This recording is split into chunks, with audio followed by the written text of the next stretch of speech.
So, do you remember what we did last time? How did you go? Okay. Do you, or it's a blank? You were tired. You remember what we did last time? Okay, let me just briefly review for you. So we talked about this D'Alembert principle. You remember the name at least, right? Essentially, it said that if you take this quantity, where these are the forces, right, minus the dot, the time derivative of your momenta. So this essentially is what? It's just Newton's law, right? Because it's just F minus ma that I've written here. So that is 0. Y is 0. It is 0 if your body is moving accordingly to Newton's law. And if you take, this is a vector quantity, so you dot this vector quantity into these displacements that I remember, you remember I call them virtual displacements, because where displacements of your system according to the constraint as they are frozen at the initial time. So you don't let the constraint move. So this quantity was 0, okay? So as I said, I wrote 0 equal to 0 in a fancy way, but of course there is a reason, because then through a series of manipulations here, essentially I went from Cartesian coordinates that are indicated by R to those coordinates that I call generalized coordinates, right? These Q that are scalar quantities. And if you do that, I'm not going to rederive this because I did it last time. You get this set of equations that is essentially this. So let me write. So you do that, and now you sum over J this quantity that I write. So you sum everything that is inside the curly brackets in here, and you had this nice quantity.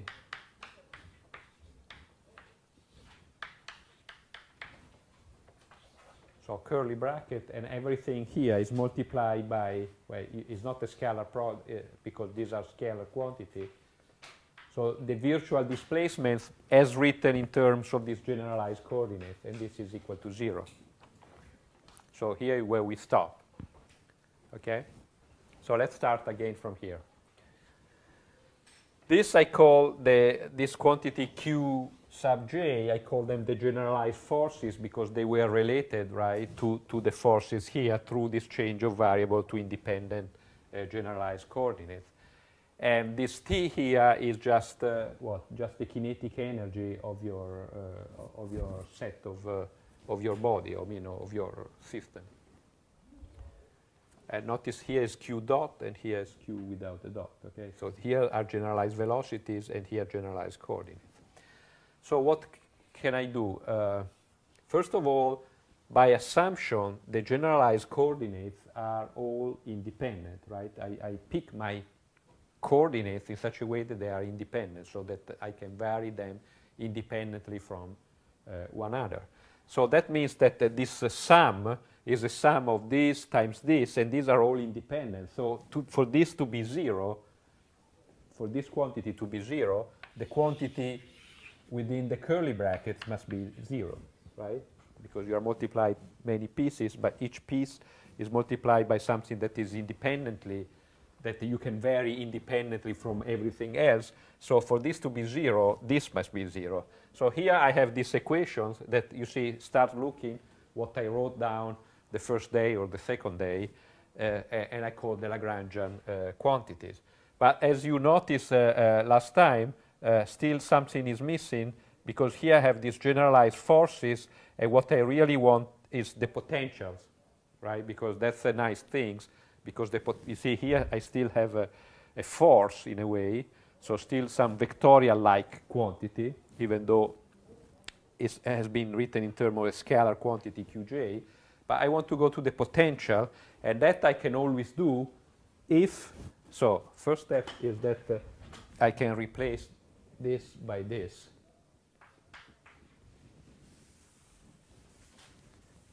So I don't have one equation. I have, as you know, this J runs through the degrees of freedom of your system. So if my system has 5 degrees of freedom, I have 5 of these equations, one for each. So that's good, right? Because I have 5 unknowns, the degrees of freedom, and I have 5 equations. So in general, I'll be able to solve my problem.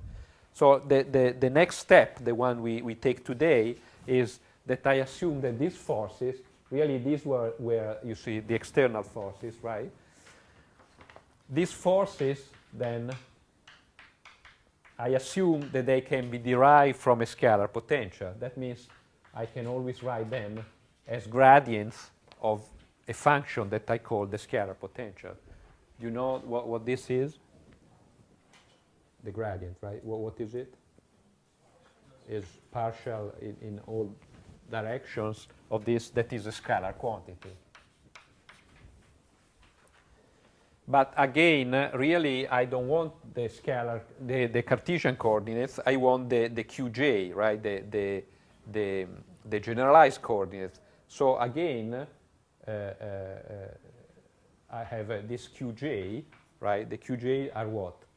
Are the sum over I of the gradient with respect to I of your potential. But here I want to change from Cartesian to this generalized coordinate. So again, I get a partial derivative of your change of variables. So here I is sum, and I have a free j that is this j that you find here. Right? This is the same trick I did many times the other time, the last lecture, that if you change your variables, you get this extra factor of the derivatives, right? And in fact, if you sum over I, what you get here is just the partial derivative of your potential with respect to Qj, with a minus sign because of this. If you want, this is from linear algebra, that if you have the gradient of this times this is just the change of variables, that here you have a v as a function of this q, and then you take partial derivatives with respect to the particularly generalized coordinate that you call q sub j. Okay, so this quantity, the qj, can be written in a very simple form if the force is conservative, right? A big if. As we said last time, many forces are not conservative. For instance, frictional forces here on this floor, they are nice because otherwise I won't be able to stop when you, right? In fact, I won't even be able to start.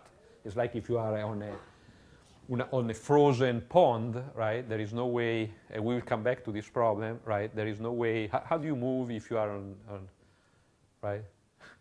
There is no way you can move because there is no force working back. So if you do like this, you simply, there is nothing you push. So you need, it's like in empty space, right? If you are an astronaut, even if you are just 10 centimeters from the spaceship, right? There is no way you can get back there. You die because there is nothing you can push and get there. In fact, how do they move there? They move by firing some gas, right? They have gas guns that they fire, so the gas goes that way, and the astronaut goes the other way. And the same is what you do on the pond. You need a friend, and then you push the friend, and the friend moves in that direction, and you move in the other direction. In fact, this is a very nice motion because the center of the mass remains exactly fixed in the same position, right? But the parts of the system can move. This is essentially how a rocket moves. How do you go to the moon? Through this procedure. The center of the mass of the rocket stays exactly where it is, right? Just the two components, the gas projected out by the engines and the rocket move in the opposite directions, right? So the center of the mass stays somewhere in Florida where the rocket is fired from, right? It just goes one way this way, and the rocket goes to the moon, if you're lucky. And here's the same. You want forces that are conservatives, and so you are exactly in this situation. And we essentially work mostly with forces that indeed they are conservatives because they are simpler. Okay, we will discuss a few examples that are not, but in general, you see the most important forces that we will discuss, that is gravity, essentially gravity, it is conservative. But there are many important forces that are not. For instance, the part of the Lorentz force. Do you know about Lorentz force? The force on a charge in a magnetic and electric field. That the magnetic part is not conservative. We'll come back that next year when I'll teach you electromagnetism, hopefully. Okay, but today the only thing we want is to replace this QJ, right, by this term dV dQj. And then you see that that function that I introduced arbitrarily last week, that I call the Lagrangian, big L, I call the Lagrangian to be T minus V, right? T minus V. So what can you see, this term is exactly the same, right? It's a partial derivative here of the kinetic term and here of the potential with respect to the generalized coordinate. So I can bring this inside if I put a minus, and that this term is right there. Okay. So here already I have the Lagrangian, so it's the equation I wrote for you. But how about here? Can I put a minus V so that I have a nice Lagrangian in both terms? Well, yes, because the potential, by definition, depends only, right, on the generalized coordinate, not on the generalized velocity. Again, this is not always true. There are potentials which depend on the, and again, the electromagnetic field is an example of that, because remember that the Lorentz force, it depends on the position in the Coulomb potential. You remember the Lorentz force is something like this, right? If F is equal to the charge, then say you have the electric field here, but then you have a piece that goes like this, right, in some unit. And you see this part here that depends, is the one proportional to the magnetic field, does depend on the velocity. So there already you have an example of a force that depends on the velocity. So if ever you could derive this from a potential, that potential it would depend on the velocity. But okay, let's bar this class. In general, this potential only depends on your positions, exactly because it's conservative. And so I can safely bring the potential in here, because each time you hit the potential with a partial derivative with respect to the generalized velocities, okay, it's zero. So again, I add 0 to something and nothing is going to change. So I can, at this point, finally replace in this equation this L that I call the Lagrangian from Lagrangian,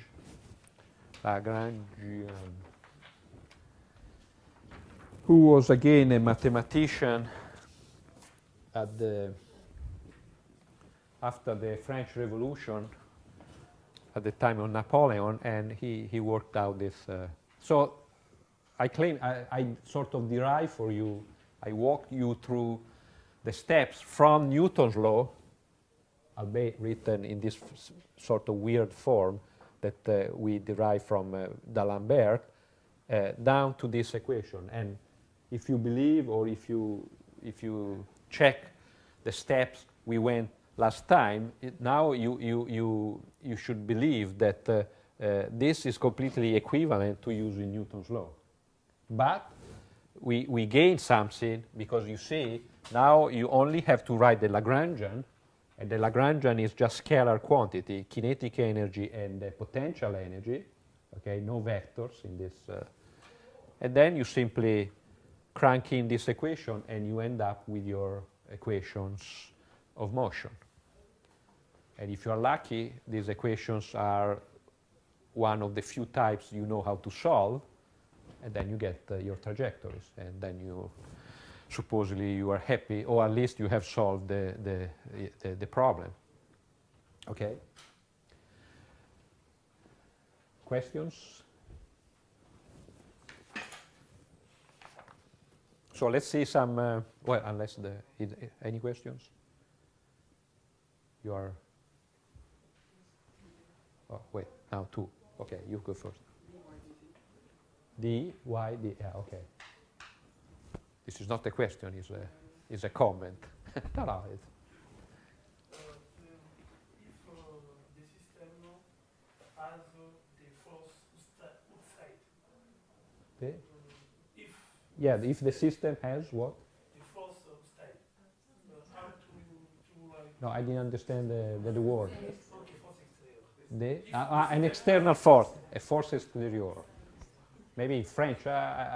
French and Italian are very similar. So if you ask me in French, is no, the external force is the only force I have here, because in doing this derivation, I assume that the forces coming from the constraints, right, did not produce any work, right, and so they were eliminated.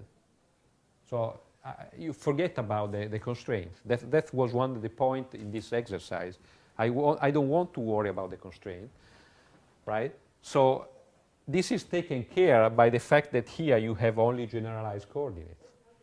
Remember, because you have generalized coordinates, the constraint is already built in the fact that here you have fewer independent coordinates than you started from, right? So this is really the basic trick. You rewrite your system in terms of independent variables.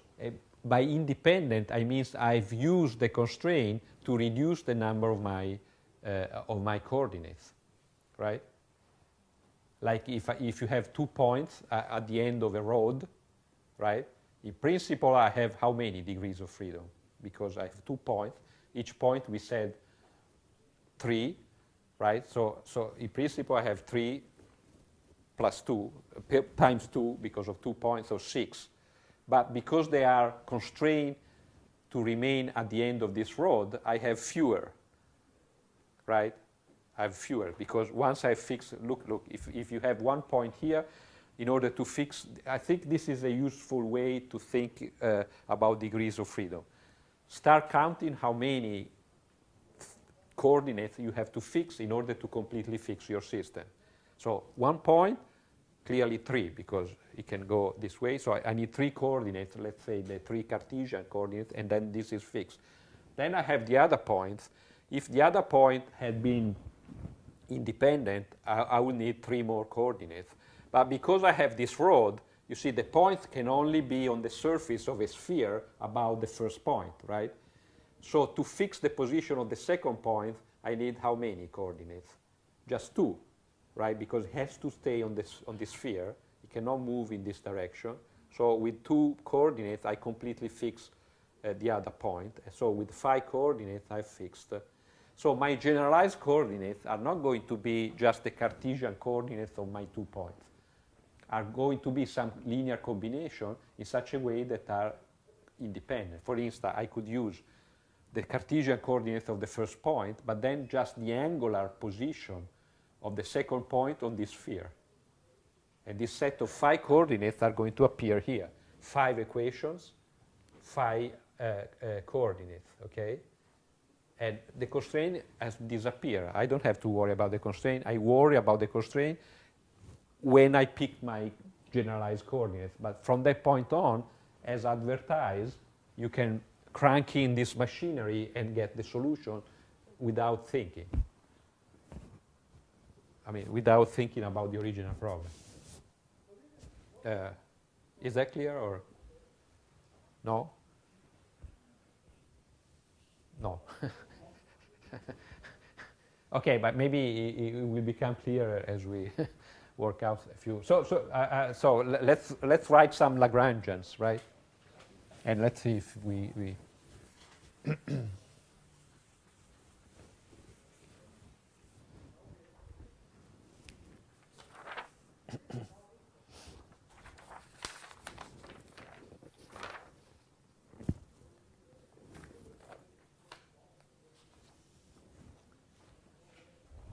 So let's have some. So what is the Lagrangian for a free-point particle? Okay, let's start from the kindergarten physics.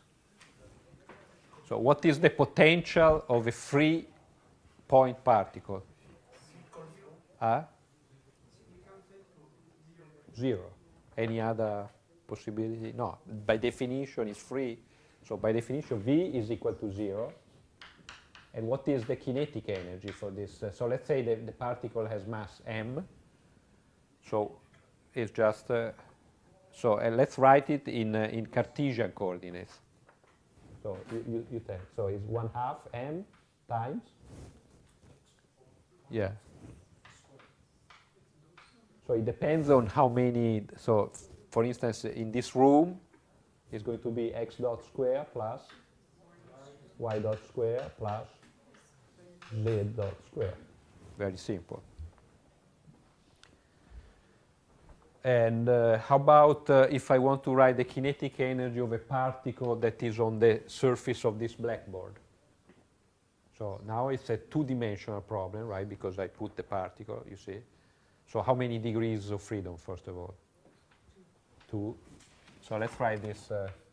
So this the same particle. So you have this, and I have to write the kinetic energy of this particle. Okay. Of course, it's like this. If you write just the Cartesian coordinates, so I put a little system of coordinates on this blackboard, and then the kinetic. But I want to. This is not a good. Maybe it's not the best system. Let's write it in polar coordinates. So we start switching from one set to the other. How do you write this in polar coordinates? Actually, this is the general way you write your Lagrangian in going from Cartesian. You see, as we did it formally here, we went from Cartesian coordinates to a new set of generalized coordinates. So let's take now the example here that we go from Cartesian coordinate to a set of 2 generalized coordinates, because we all agree that the system had 2 degrees of freedom. So I have to write how I go from x and y to my generalized coordinates that I call, I don't know, I call them r and theta, right? So they are polar coordinates, so I guess I go from this system to this system here, in which this distance is r and this angle is theta, right? Perfect. It's a perfectly, I'm allowed to do this. And how do I go from this to that? So I get some trigonometry, right? So I write it because I know that you know this. So this is the change of is the change of coordinates from my Cartesian to polar coordinate. And you see from here I can derive what is what's my velocity that here I wrote in terms of Cartesian coordinates. What is it in term of polar coordinates, right?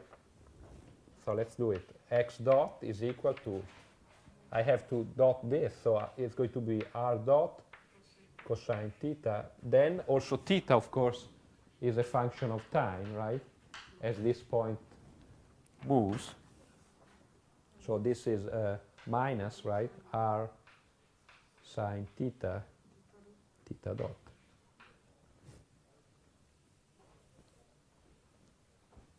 Do you all agree, or?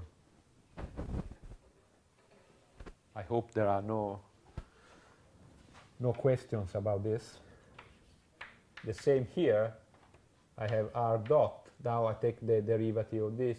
I'm sorry, sine theta. Then derivative of this. So you have r cosine theta, theta dot.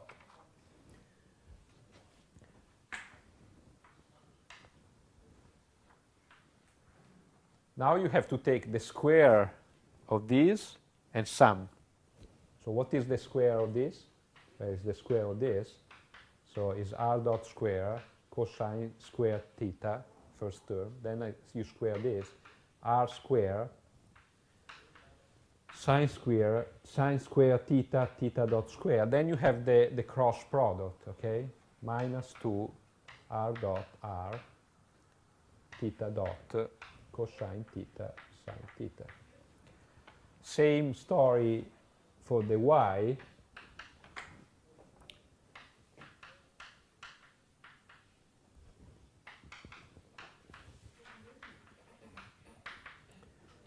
Plus the cross product, right?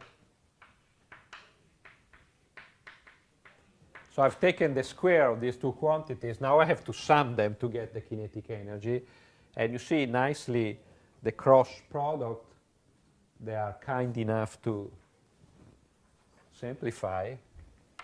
And you are left with this. Now, if you take this, so r dot square, right? So you have r dot square times cos square plus sine square. That is equal to 2, right? Plus this sum here. Again, you have r square, theta dot square, plus this 1. So that's very nice. It looked very complicated, but really boils down to a very simple expression.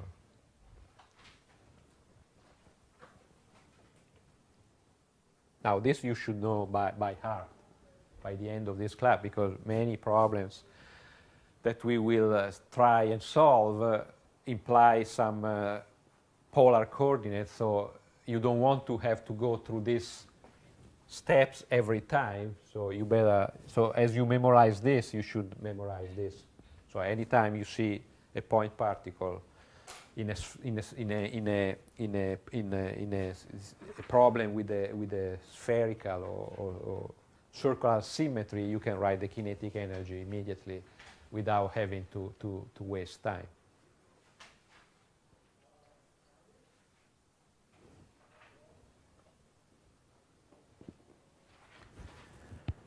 How about something a little more? So this was a free meaning no potential particle. By the way, if you plug in this in here, you get Newton's equations, right? I hope by this stage you don't doubt that any longer, or you want to check. You want to check? No.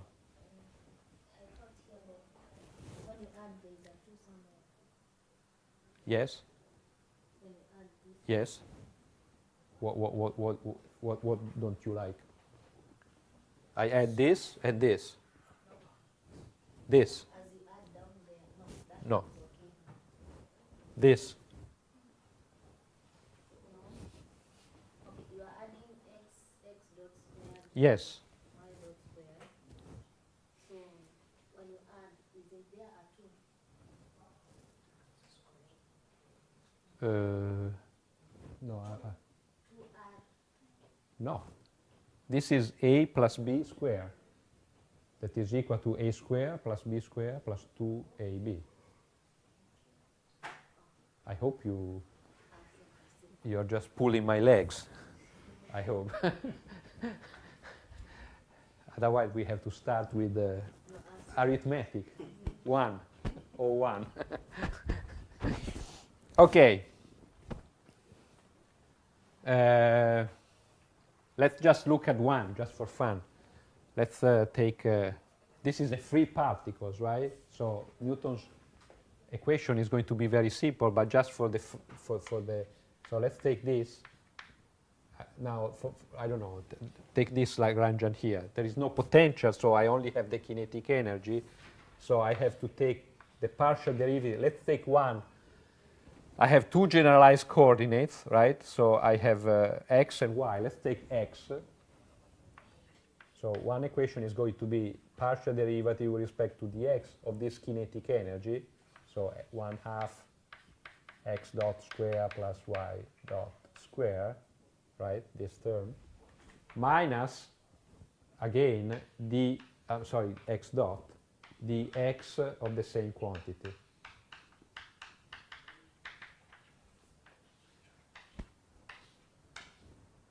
This must be equal to 0. Okay, it's trivial, but it's always nice to do trivial stuff. So this term is the partial derivative with respect to x. that we all agree gives 0 if there is no explicit x dependence here. In fact, there is no, because here you have x dot that is not x, and here you even have y dot that is certainly is not x. So this term drops out. However, here I do have an explicit dependence on x dot, and you see that I get simply mx dot. And I still have a total derivative with respect to t. So indeed, this is Newton's law for a free particle of mass m in the x direction. Then it probably is not a surprise that you see it's completely symmetric. So if I take the other Lagrange equation, that is the one with respect to y, I will get exactly the same. Okay, I mean, I'm just discovering sliced bread. So well, of course, from a trivial input, you get a trivial output. But let's write a more interesting Lagrangian. How about, so this was just a point particle. The simplest problem. Let's see, here I have, okay, let's go back to this strange contraption, the Atwood machine, right? We discussed this Atwood machine last time. So let's take a simple example. So I have a Pauli here, and then two masses that I call M1 and M2. You remember the Atwood machine, okay? Here it comes back. But now we don't want to worry about tension, the constraint, right? We have this new wonderful technique that is the Lagrangian. So let's just write the Lagrangian. First step, I have to count the number of degrees of freedom that is here. So I have two masses, but they are constrained to move along these two directions, right? And furthermore, they are constrained to have a fixed total distance. Let's call L the total length of that string, okay? So how many degrees of freedom?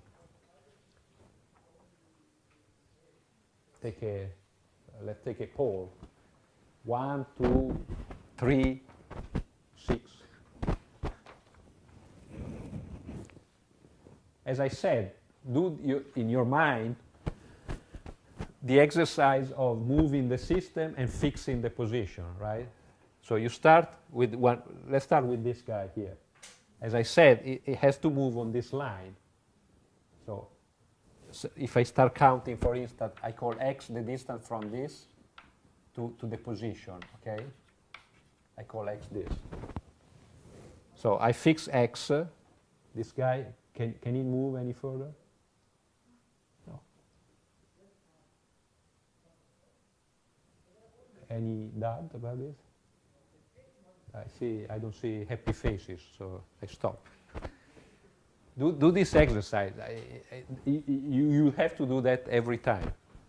Okay, for every problem I'll give you, you have to. It's the only moment in which you are supposed to think. Then you write the Lagrangian, and then you crank in, and you get the answer. So it's the only moment in which you are required to think. So think. You have two masses, but they have to move along this. So you start from 1, right? It had 3 degrees of freedom, as any little mass around the universe. But because I force the mass to lie on this line, it doesn't have 3, right? Because it cannot move this way or this way. It cannot move outside out from the blackboard. So unfortunately, this mass is not so free. It has only 1 degree of freedom because it can only move up and down this direction. So 1. Now I fix this. 1, I fix it. I call it x, and x is some number that I given, 3 maybe. What happened to the other mass? Where can it go? Again, it cannot go this direction because, and not go this direction because I fixed those. In principle, it can move up and down like the friend on the other end. But unfortunately, he's linked to the friend by this length. So it cannot go anywhere because once I fix that, this length here is going to be L minus X, right? This length from here to here. And this guy has to remain there. So really, the system has only 1 degree of freedom. Do we all agree now?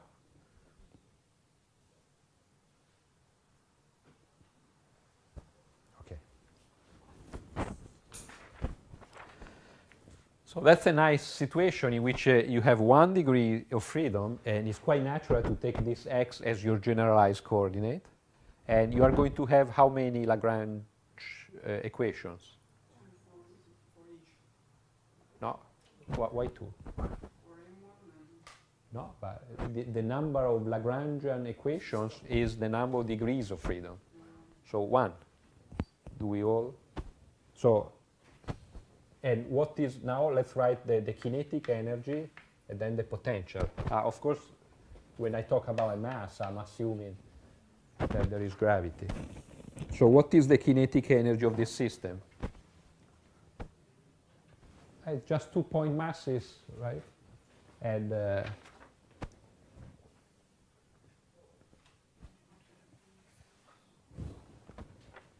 right, it's just 1/2 m1 plus m2 x dot square. Here you don't have to think. It's just you have 1 coordinate.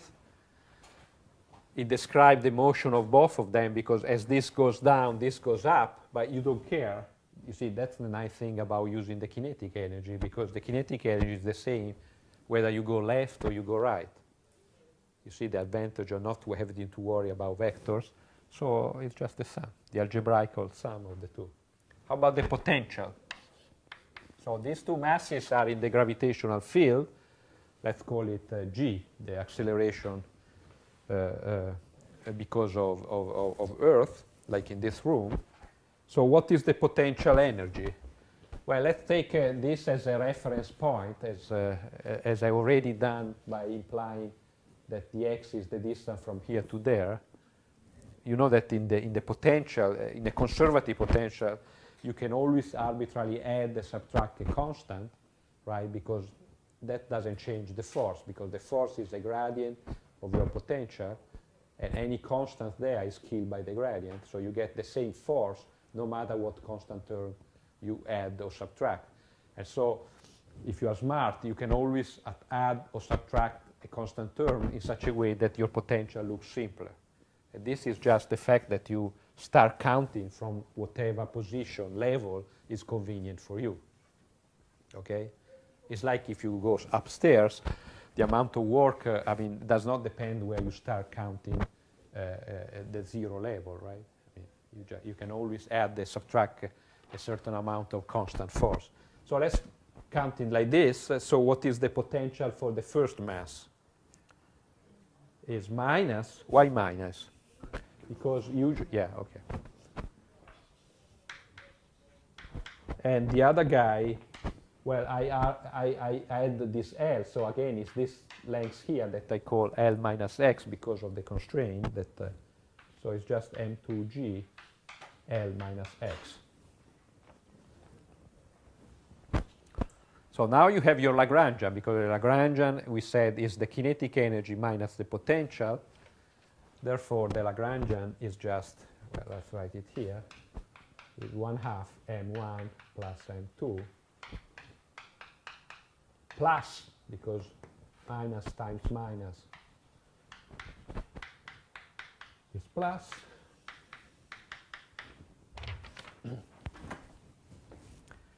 and I can get rid of this.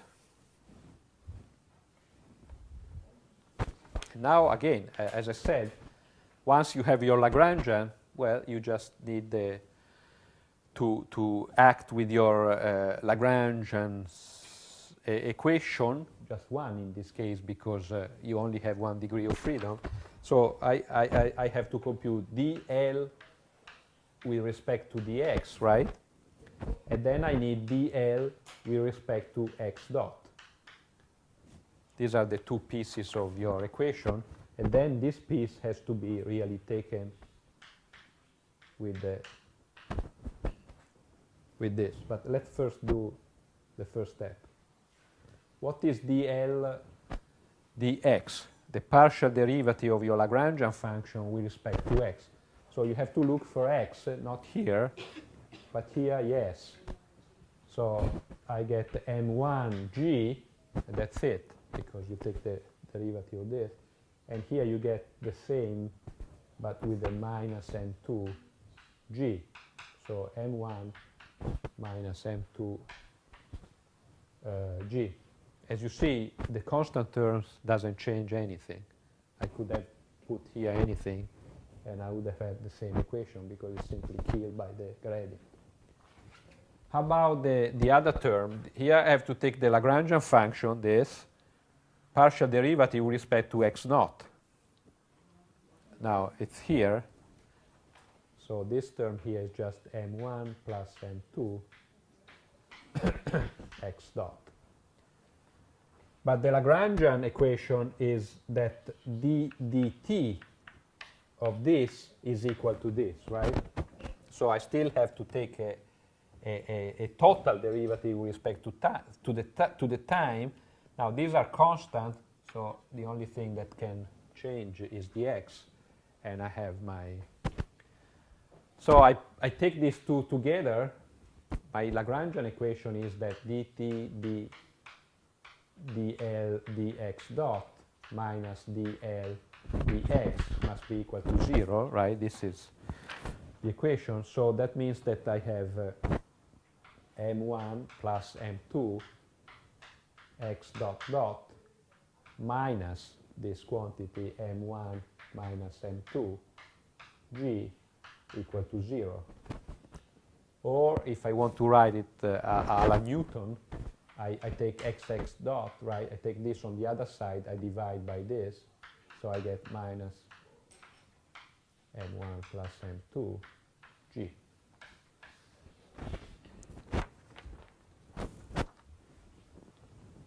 And I've solved this is the equation of motion for the system.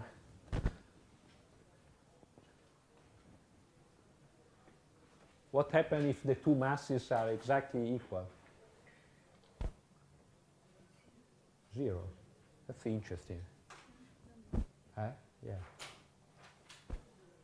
You see, if they are exactly 0, there is no acceleration. That's okay. It should be, right? There are two masses exactly equal. If one goes up, the other goes down. There is no net acceleration. They are at equilibrium. Where you put them, there they stay. On the other hand, if one of the two is heavier, the system will slide down, right? This is the solution. And if the first one is heavier, it goes the other way. So it looks like this is a good solution. As I said, when you have your equation or your solution, try the limiting cases just to see if it makes sense. This can be integrated in a very trivial manner, right? Because it's just saying the acceleration is this constant. So you get from the acceleration to the trajectory by integrating twice. So it's just like a free particle. It's going to be 1/2 this constant t squared plus t, whatever initial velocity you assign to the system, plus the initial position, right? And you have solved the problem. So I hope this. Now go back, close your eyes, go back to the first time we solved something similar by using Newton's law. It was much more elaborate, I think.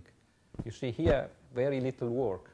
Once you have understood that the system has only 1 degree of freedom, the rest follows if you just remember how to write the Lagrangian, kinetic term minus potential, and then you crank in here and you get your equation.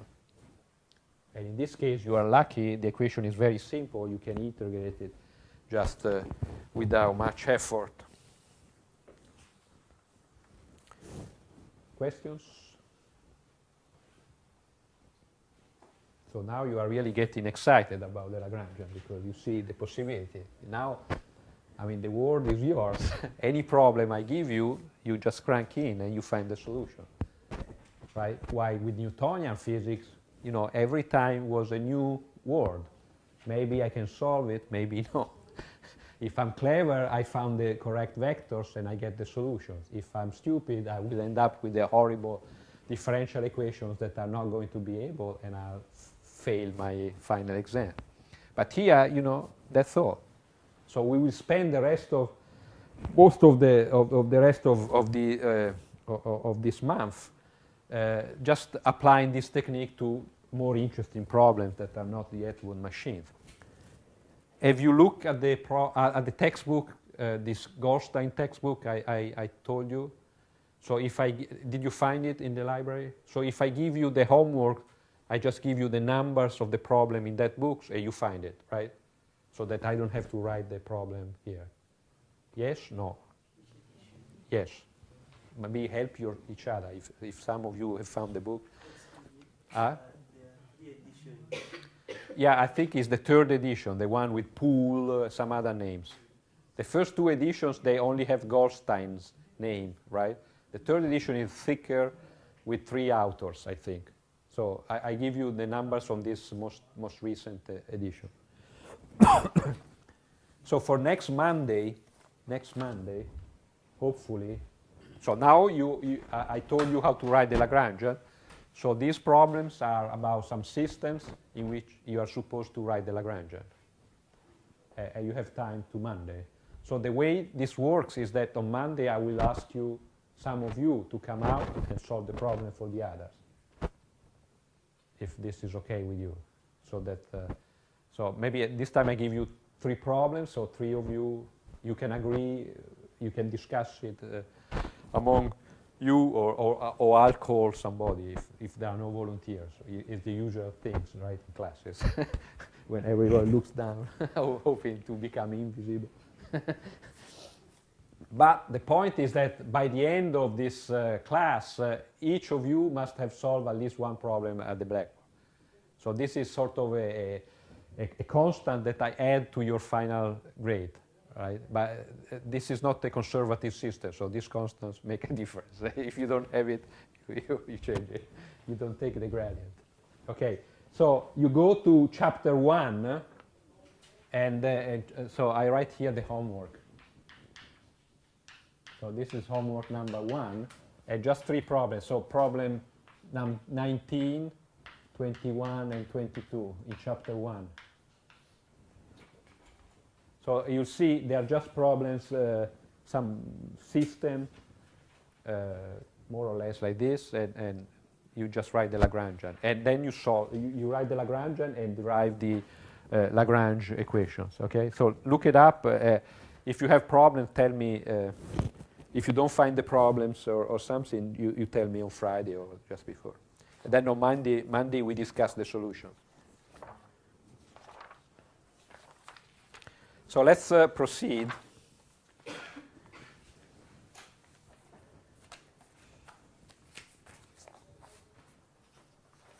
I was looking if I have some other, yeah, maybe let's do another system. So this was the Atwood machine. Here's the Lagrangian.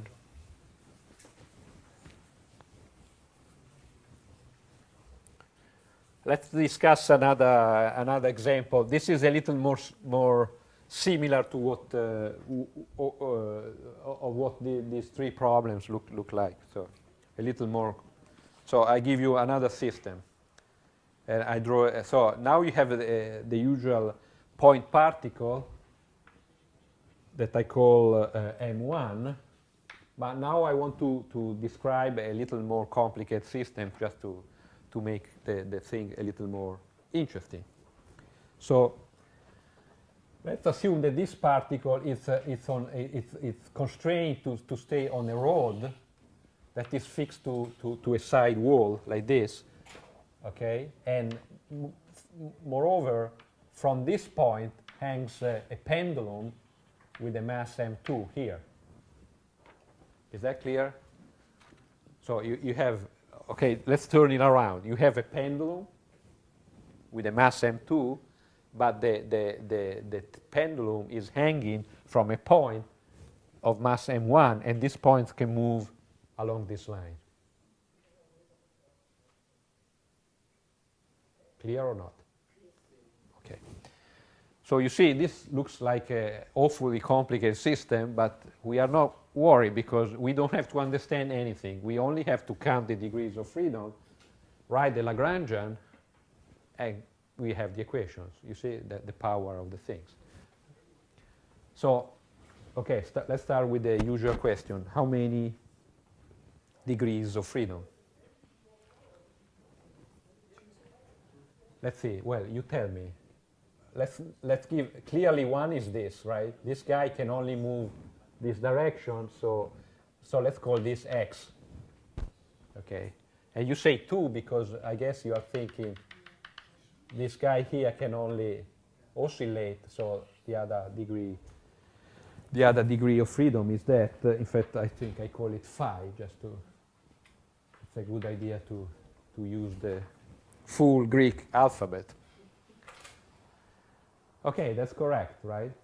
2 degrees of freedom, because again, let's just really, this guy can only move this way, so if I give phi, this is completely frozen in that position, then this guy can still translate the entire system left and right, so if I fix x, then this is fixed as well, and then everything is frozen like a picture. So with 2 coordinates, I've completely stopped the system in some position, and so I have identified. And in fact, I have well, okay. Now, how do I write the kinetic energy? Now, the kinetic energy of this guy, so T, first step, I have to write the kinetic energy for the system. Now, the kinetic energy for this guy here, it's simple, right? Because it can only, it's a point mass, point particle. It can only move in one direction, so this I can write right away. It's just whatever that mass m1 is, x dot square. How about the kinetic energy of the pendulum? That's a little trickier, but my suggestion is, in these cases, the simplest thing is to write the Cartesian coordinates of this, and then write the Cartesian coordinate in terms of your generalized coordinates, as we did before. So why I say this? Because this is, again, it's sort of a shortcut. You don't have to worry much. Whatever this, the kinetic energy of this is always, let's call x1, x2 the Cartesian coordinates. The kinetic energy is always x1 dot square plus y1 dot square. This is always true. The question is, what is x1 and y1? But because you have identified they must depend in a unique manner on the only coordinate that you know to be independent, right? And in fact, that's the case, because what is x1? I'm sorry, it's really 2, because I call it x2. So what is x2? x2 is the position. So here I put x and y. So this is the position. Sorry, this chocolate. Sorry. So what is x2? x2 is the position in the x direction of the mass m2, right? So how much is that? Well, it is x, right? Plus this little distance here. So let me call L the length of the pendulum. So every time it's just x plus L, right? Yes.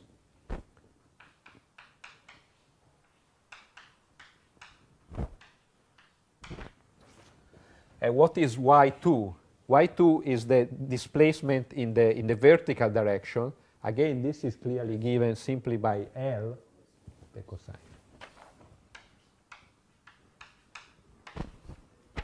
You see, this is nice, right? Because I get the kinetic energy is always this combination in Cartesian coordinates.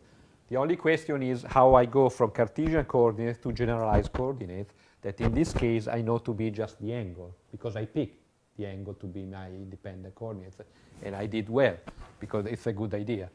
And you see, now I can write this kinetic term that I have to add here, because it's going to be m2 divided by 2 plus this, the sum of these two squares. So I have to take the square of this. That is just x squared plus 2xl sine phi plus,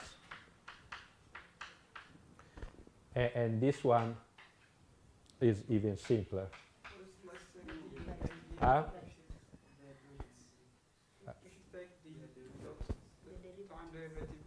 Yeah, you are right, yes. In fact,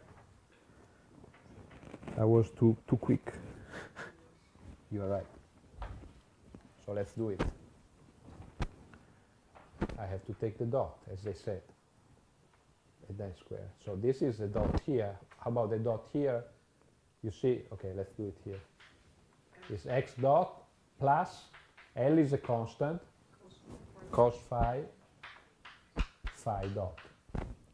And here it's just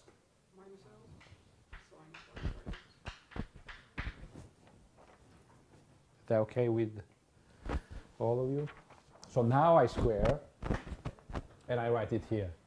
So m2, I write it here. So the square of this is x dot square plus L square cos square phi, phi dot square plus the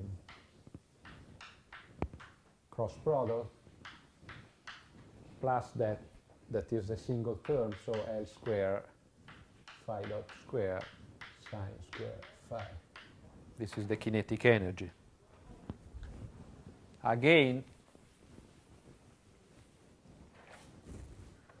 trigonometry helped me here a little, because if you look at this too, I have the usual thing that you get, say, polar coordinates, that cos square phi plus sine square phi is 1, so I can really get rid of this term.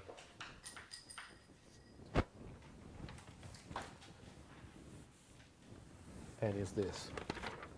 This one, however, it remains.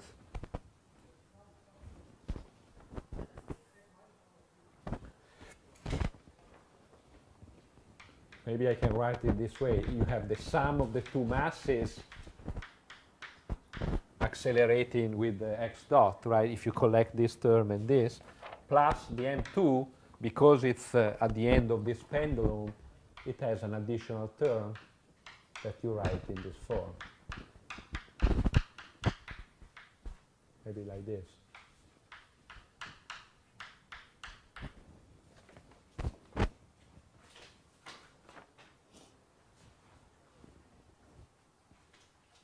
How about the potential energy? What is the potential energy of this guy here? 0. Why? It cannot move, yeah. It's like myself on this, I have 0 potential energy. Unless the floor collapses. So this guy has 0, but this one, this mass, the second mass, actually, it has the usual potential energy of a pendulum. I'm free to pick the level I want. Usually I write it like mgl, right, the cosine of phi. This is convenient. But again, you can only add and subtract some constant if the problem may suggest that the final equation become simpler. So I have my kinetic energy, potential. I can write the Lagrangian, right? It's written here. It's just the kinetic energy, that first line, minus, so plus mgl cosine phi. Okay? And now I can write my my Lagrangian equation. How many Lagrangian equations I'm going to have here? 2, right? One for x and one for y, for phi.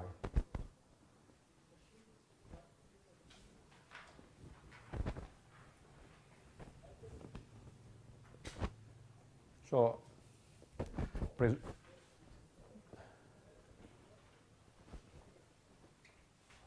let's do it. Let's write these two equations.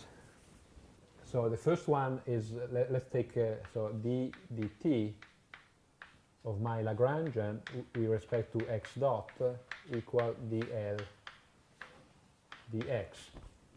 Okay? So how much is this? So the Lagrangian is this minus this. I have to look for x dot, and it's right here. So the first term is very simple. It's just the m1 plus m2. And I can take the time derivatives right away, so I have the usual acceleration there. How about the other term? I have to look for a dependence on x, right?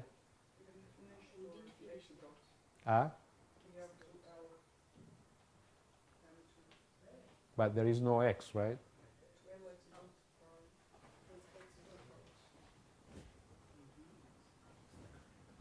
That's right. So here is not really the end, but okay, let's finish here. So this is, but as he pointed out, this is not correct because there is hidden here this. So really here I should stop for a second and get this plus so m2 L, the x dot is gone, right? Phi dot cosine of phi. And now I have to take the time derivative, so I hit it here, but now this 2, I have one term from here and one term here. So you see, it becomes complicated. I mean, the final equation is not so simple because I have this extra term. So let me write it here. So I have m1 plus m2 x double dot. Then I hit with the time derivative this term. So I get m2l that multiplies phi dot dot cosine phi, right? Minus phi dot square sine phi. Equal to 0 because there is no explicit dependence on x in this Lagrange. So you see the problem, I mean the system is, well, but this is correct, right? This could not have been the correct answer because you know that there is kinetic energy in this oscillation, right? And this is a sort of a center of a mass, quote unquote, energy that gives this term, but then there is some acceleration due to the phi coordinate, and this is hidden here. How about the other equation? I also have the other equation in which I take phi dot d phi. I have to do the same, and again, I have two places where I get this, okay? So this term here, I have L square and 2 phi, right? And then I have another m2l x dot cosine. Yes? Again, I take the time derivative. So this, here I get 2 dots, second derivative with respect to time. And here I get 2 terms, so let me write it here. M2 L2 phi dot dot plus I have 2 terms, M2L times x dot dot cosine phi minus x dot phi dot sine phi. However, this is not equal to 0 because now dl d phi, right, gets one contribution from here and unfortunately also from there. So there is an escalating complication problem, right? So let's do it. So this is simple. It is minus, but remember the Lagrangian gets minus the potential, so it becomes a plus. But then it gets another minus because of the cosine. So minus mgl sine phi. And then I have this term here in the kinetic energy that is, so is okay, it's minus because you get m2 L x dot phi dot sine phi. So these are the two Lagrangian equations from the problem, and you see already that this is not an equation. These two, neither of them, well, they are coupled, first of all, and you're not going to be, I mean, it's not, this is not one of those equations that you know the answer right away. Of course, the first things you can try, well, let's just spend two seconds on this, also because, in fact, this is the equation. Say you fix x, then the system should collapse down to the usual pendulum, right? Let's see if this is true. So I fix x. So x is just a constant, so this term goes away, right? And similarly, this goes away, this goes away. So what do I have? This goes away. So let's look at the second, at this equation. I get m2l square phi dot dot. Now, this is not there. This is not there because I have x dot, right? This is there, and this is not there because of that. So I get this equal minus mgl sine phi.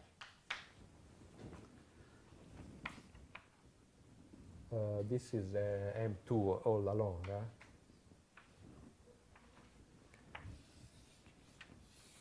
So you see, indeed, this is the equation for the pendulum that you should be able to recognize.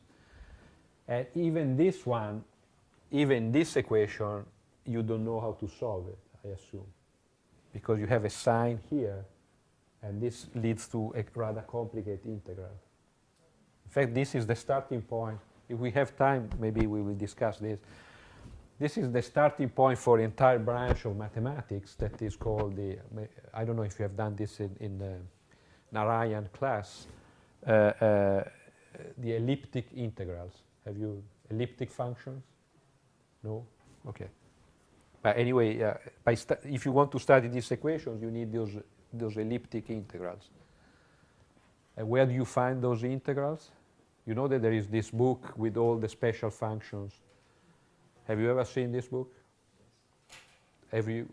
Otherwise, I urge you to go to the library and look for this book. There is just one book, essentially, because it was two Russian guys, Ridzik and... no, that's another one. Okay, I guess there are two books. Usually I use the other one. Okay, I look up the reference, but a table of integrals and series. And there where you go if you want to solve this kind of problems. There they have mapped all the special functions.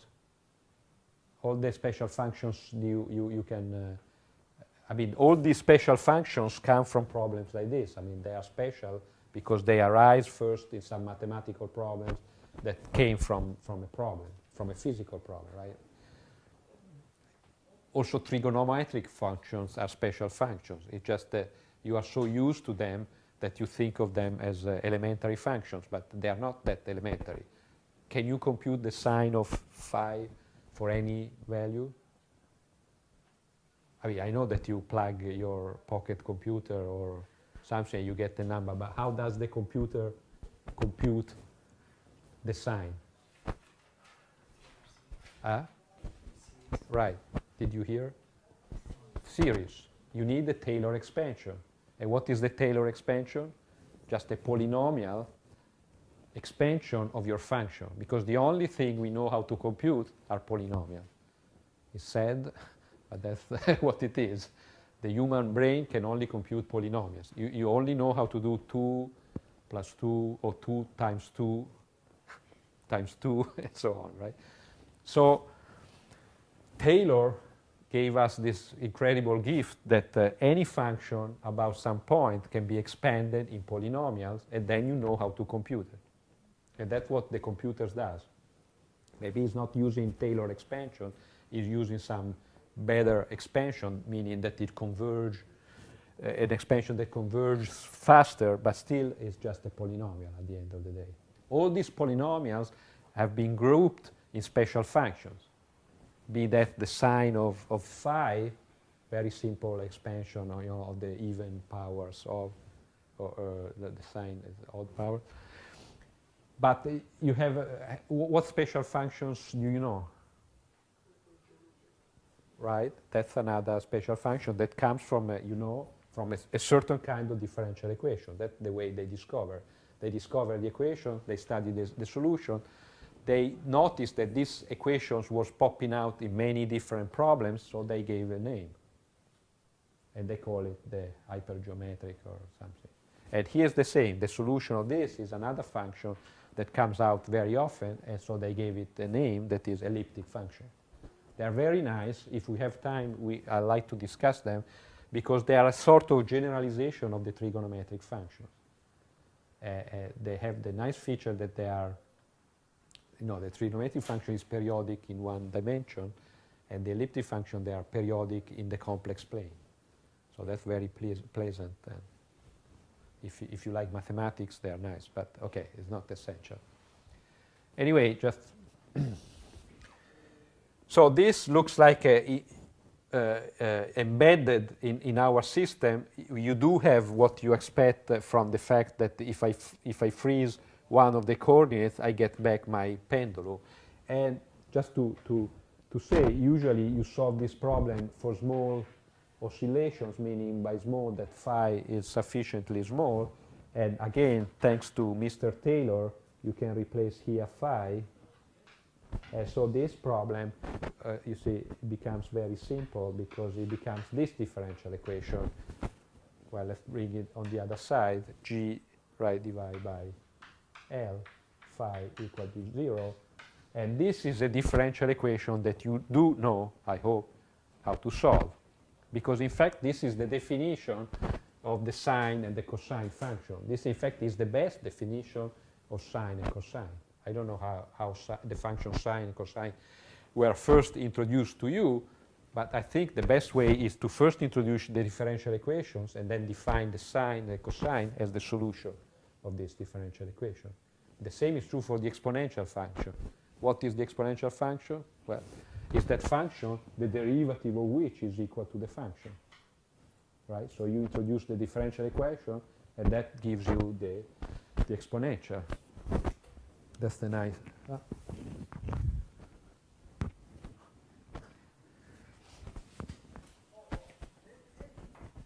Okay, so we feel confident now that this was probably okay, because we discover inside our problem that looked very complicated the more familiar usual oscillator, harmonic oscillator or pendulum problem that we knew from our early days. Okay. Of course, the full problem, I can try to simplify now the full problem by the same token. I said if I consider small oscillations, right, then I can simplify all the sine. All the sines become phi, and the cosine of phi becomes just 1. Or maybe. So I can try and simplify, but still you see the problem is rather complicated, because you have velocity dependence and cross terms. So, I mean, this looked like a not so complicated problem, but if you really want to find the trajectories, you have your, you have to massage that system sufficiently, but we are not going to do that. I mean, the problem here was just to write the Lagrangian, not to solve the problem. Okay?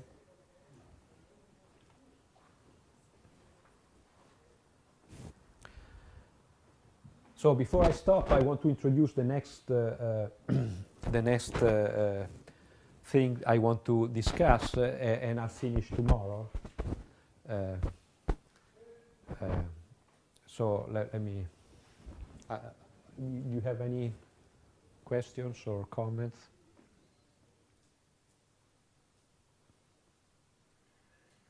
So do you like these Lagrangian things, or? I hope so, because that's what we are going to do for the next weeks.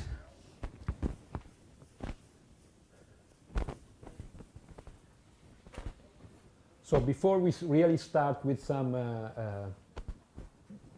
more interesting problems and solve them by means of this approach, let me just, I want to rederive the same equations in a different way.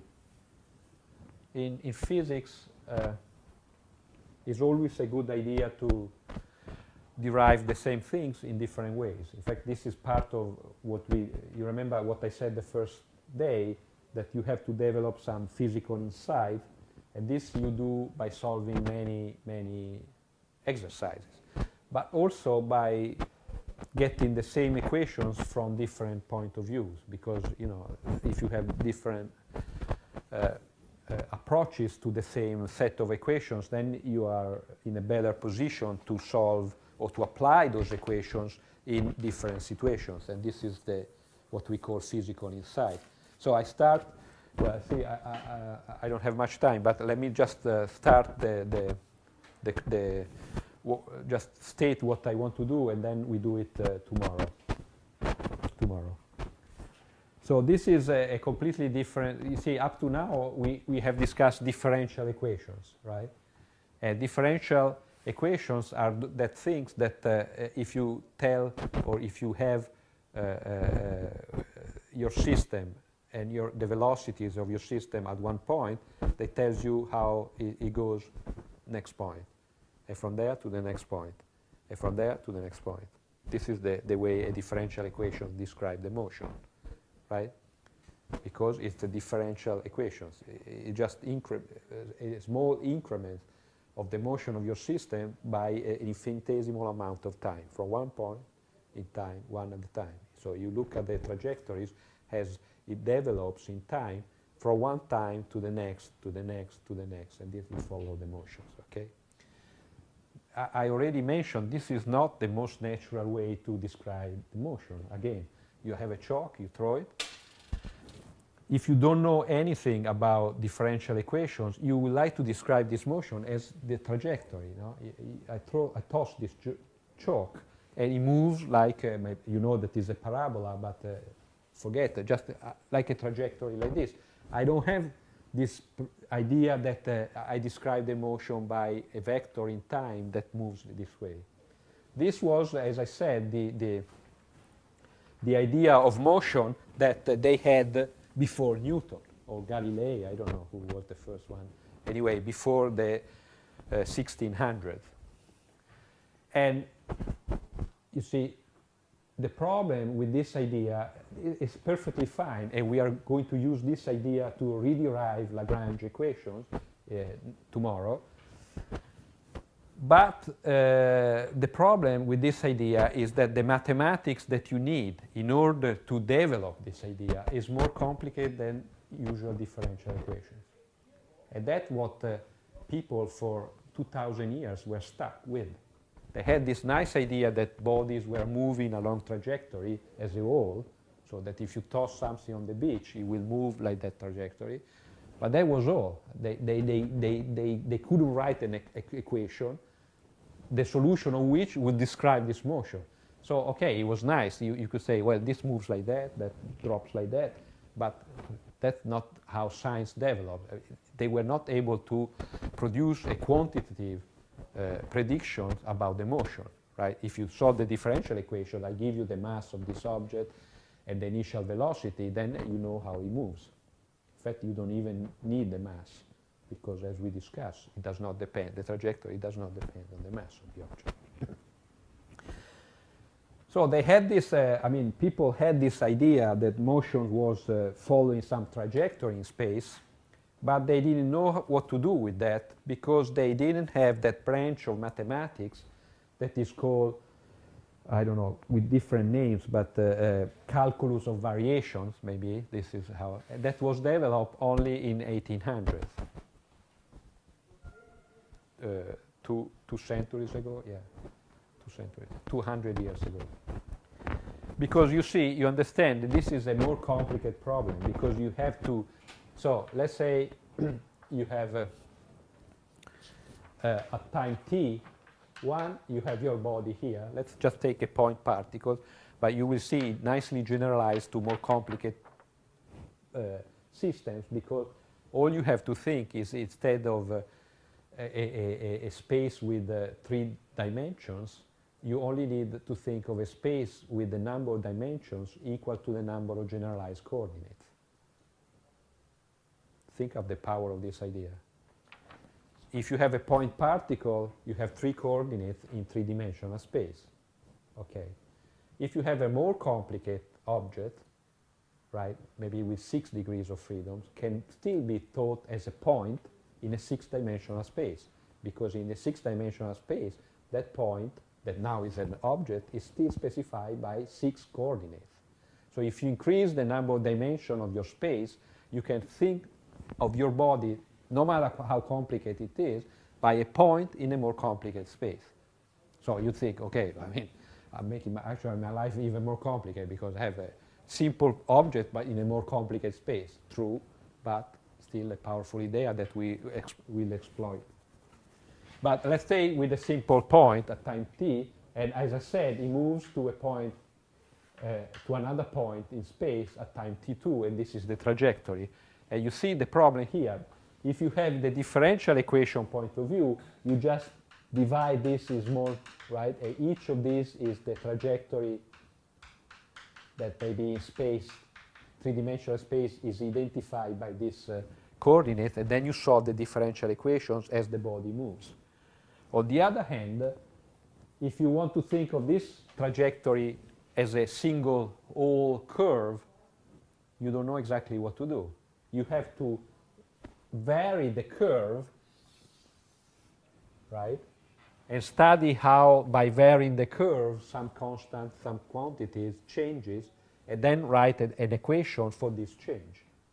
Because presumably, if you introduce the correct principle that we will do tomorrow, you will find that among all, so this point can go from time 1 to time 2, from here to there, in many possible ways, right? Even very crazy.